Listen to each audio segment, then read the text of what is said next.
have been thousands of theories.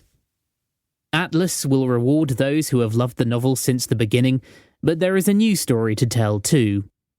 Although it's always been there, hidden quietly amongst the first 4,500 pages. Perhaps all I'm doing is removing the smokescreen. Working on Atlas, the story of Parsault, has been the challenge and privilege of a lifetime. It is Lucinda Riley's parting gift, and I am so excited to deliver it. Harry Whittaker, 2023. There are more things in heaven and earth, Horatio, than are dreamt of in your philosophy. William Shakespeare.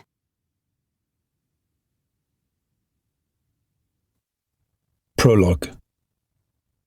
Tobolsk, Siberia, 1925. As the bitter wind whipped up a flurry of snow before them, the two young boys pulled their thinning fur coats tightly around their faces. "Come on!" cried the elder of the pair.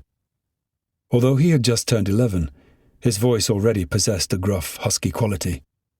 "That's enough. Let's get back home." The younger boy, only 7, picked up the pile of firewood they had been collecting and ran after the older boy, who was already striding away. When they were halfway home, the children became aware of a faint cheeping noise coming from the trees. The older boy stopped in his tracks. "Do you hear that?" he asked. "Yes," replied the small boy. His arms were aching from the weight of the wood, and although they had been still for just a moment, he had started to shiver. "Can we get home, please?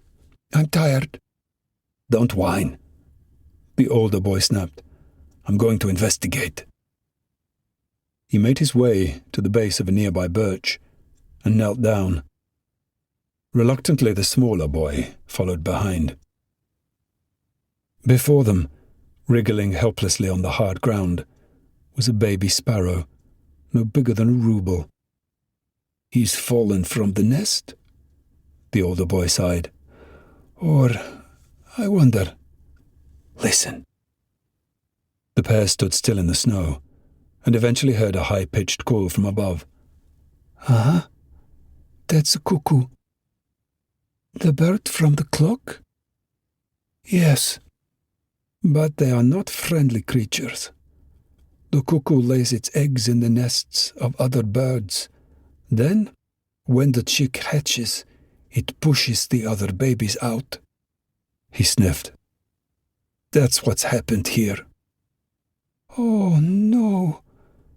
The smaller boy bent down and used his little finger to gently stroke the bird's head. "It's all right, friend. We're here now." He looked up at his companion. "Maybe if we climb the tree, we can put him back." The boy attempted to spot the nest. "It must be very high up." Suddenly, there was a sickening crunch from the forest floor. He looked down to see that the older boy had crushed the chick under his boot. "What have you done?" the small boy cried in horror. "The mother wouldn't have accepted it. Best to kill it now." "But you don't know that." Tears began to prick the boy's brown eyes. "We could have tried." The elder of the pair put his hand up to dismiss the protestations. "There is no point in trying when something is doomed to failure. That is simply a waste of time." He continued down the hill. "Come on, let's get back." The younger boy bent down to look at the lifeless chick. "I'm sorry about my brother," he sobbed. "He is in pain. He didn't mean to do this."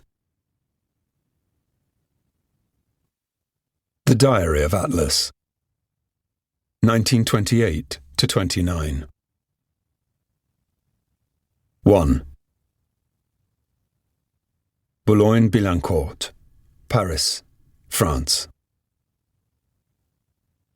The diary is a present from Monsieur and Madame Paul Landowski. They say that because I don't speak, yet they know I can write.